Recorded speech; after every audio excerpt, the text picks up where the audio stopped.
চলছে জ্যৈষ্ঠ মাস। জ্যৈষ্ঠ মাস মানেই ঘরে ঘরে মঙ্গলচণ্ডীর ব্রত কথা বা উপোস। প্রতিটি বাড়ির রমণীরাই এই ব্রত পালন করে থাকেন স্বামী সন্তানের মঙ্গল কামনায় বা গৃহে সুখ সমৃদ্ধি বজায় থাকতে। তো বন্ধুরা, আজকে জিয়া সিংহ ব্লগে আলোচিত হতে চলেছে শ্রী শ্রী মঙ্গলচণ্ডী মায়ের ব্রত কথা। তো বন্ধুরা, যদি ভিডিওটি ভালো লাগে অবশ্যই কমেন্টে লিখবেন জয় মা মঙ্গলচণ্ডী, এবং আমার চ্যানেলে যদি নতুন এসে থাকেন চ্যানেলটি সাবস্ক্রাইব করে পাশে থাকুন।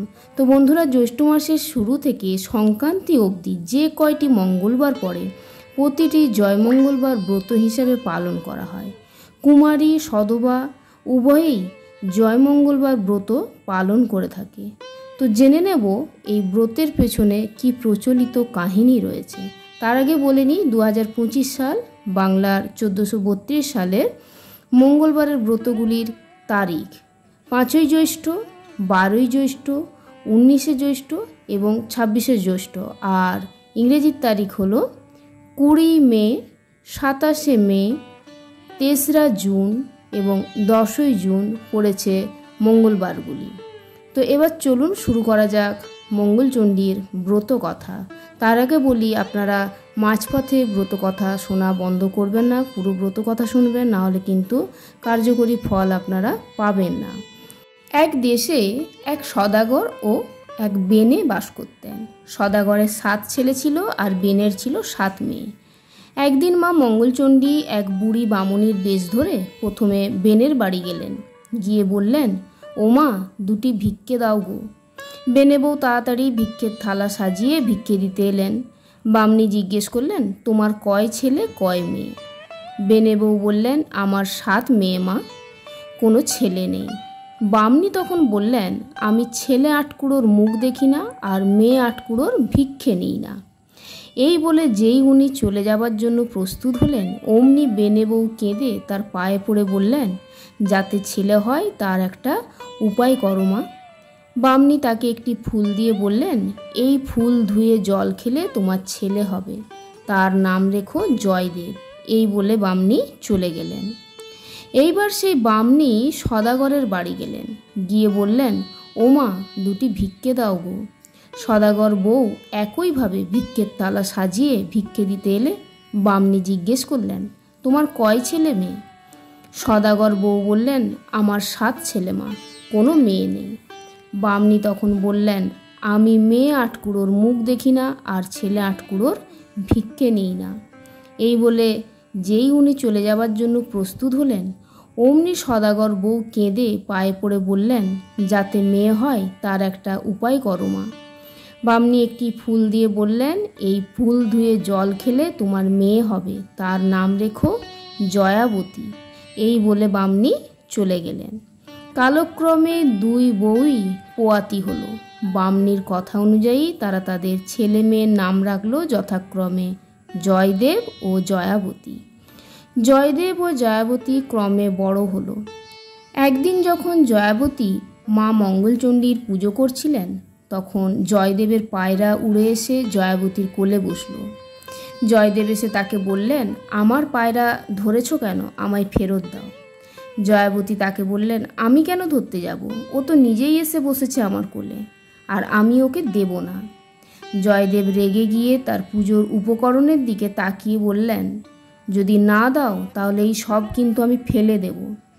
এই কথা শুনে জয়াবতী ভয় পেয়ে বলল, এরকম বলতে নেই, আমি মা মঙ্গলচণ্ডীর জয় মঙ্গলবার ব্রত করছি। জয়দেব জিজ্ঞেস করল, এতে কি হয়? জয়াবতী উত্তর দিল, এ ব্রত করলে সে জলে ডোবে না, আগুনে পড়ে না, খাড়ায় কাটে না, কিছু হারালে তা পেয়ে যায়, মরে গেলে বেঁচে যায়, দেশের রাজা মরলে সে রাজা হয়ে যায়। এই কথা বলার পর তিনি জয়দেবকে তার পায়রা ফিরিয়ে দিলেন। জয়দেব তার বাড়িতে এসে দুঃখী মনে শুয়ে পড়লেন।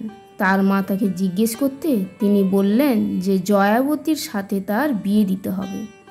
তার মা তাকে বললেন, এ আর এমন কথা কি, তোর বাবাকে বলে সব ঠিক করা যাবে।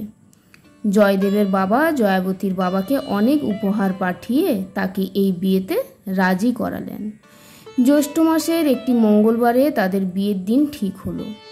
বিয়ে হয়ে যাওয়ার পর বাসর ঘরে যখন জয়দেব ঘুমের ভান করে শুয়েছিলেন, তখন জয়াবতী নিজের আঁচলের খুঁট খুলে গদ বের করে খেলো।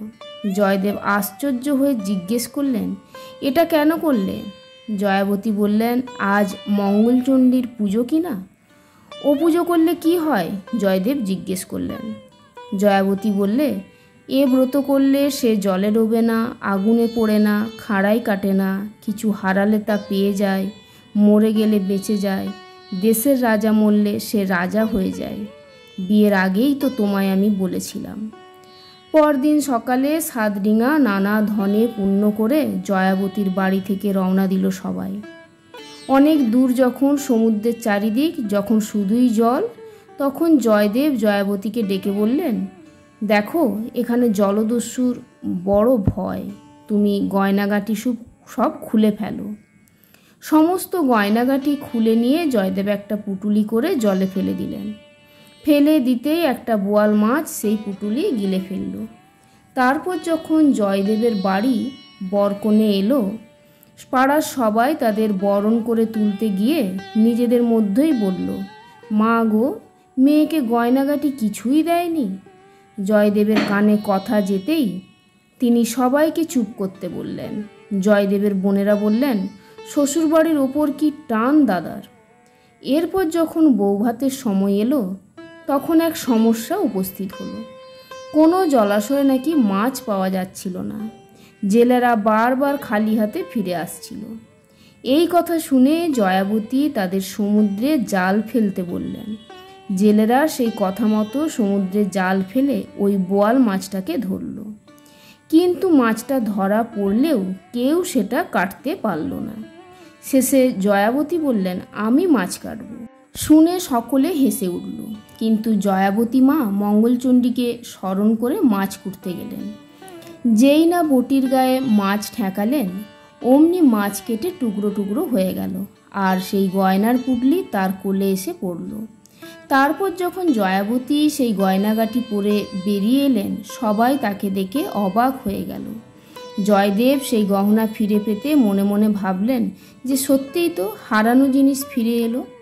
এরপর রান্না করার কথা এলো। জয়দেব বললেন, জয়াবতী রান্না করবে। জয়াবতী তখন মা মঙ্গলচণ্ডীকে স্মরণ করে রাঁধতে গেলেন। সবাই খেয়ে খুব সুখ্যাতি করল। এরপর তাদের যথাসময়ে একটি ছেলে হলো। একদিন ছেলেকে শুইয়ে জয়াবতী কাজে গেছেন। জয়দেব এসে ছেলেকে নিয়ে গিয়ে কুমোরের পোয়ানে ফেলে দিয়ে এলেন। সেদিন কুমোরের পোয়ানে উনুন জ্বলল না। মা মঙ্গলচণ্ডী এসে ছেলেকে নিয়ে জয়াবতীর কোলে দিয়ে এলেন। আর একদিন জয়দেব ছেলেকে নিয়ে পুকুরে সিঁড়ির তলায় ঘাড় গুঁজে পুঁতে দিয়ে এলেন। মা মঙ্গলচণ্ডী আবারও তাদের ছেলেকে বাঁচিয়ে জয়াবতীর কোলে দিয়ে এলেন। একদিন জয়াবতী ছেলেকে শুইয়ে রেখে কাজ করতে গেলেন। এসে দেখেন জয়দেব ছেলেকে একখানা কাটারি দিয়ে কাটতে যাচ্ছে। জয়াবতী দেখেই ছুটে এসে চেঁচিয়ে উঠে বললেন, তোমার এখনও বিশ্বাস হলো না? জয়দেব তখন হাত থেকে কাটারি ফেলে বললেন, হ্যাঁ, এইবার আমার বিশ্বাস হয়েছে। তারপর জয়াবতীর আরও অনেক ছেলে মেয়ে হলো। জয়দেব এবং জয়াবতী সুখে ঘরকন্যা করতে লাগলেন। তারা তাদের সমস্ত ছেলে মেয়েদের এই ব্রতের কথা বলে প্রচার করতে বললেন। ধীরে ধীরে এইভাবেই জয় মঙ্গলচণ্ডীর ব্রত সবার মধ্যে প্রচার পেল। এখানেই ব্রত কথা সমাপ্ত হলো। সবাই বলুন, জয় মা মঙ্গলচণ্ডীর জয়। আজকের ভিডিও এখানেই শেষ করলাম।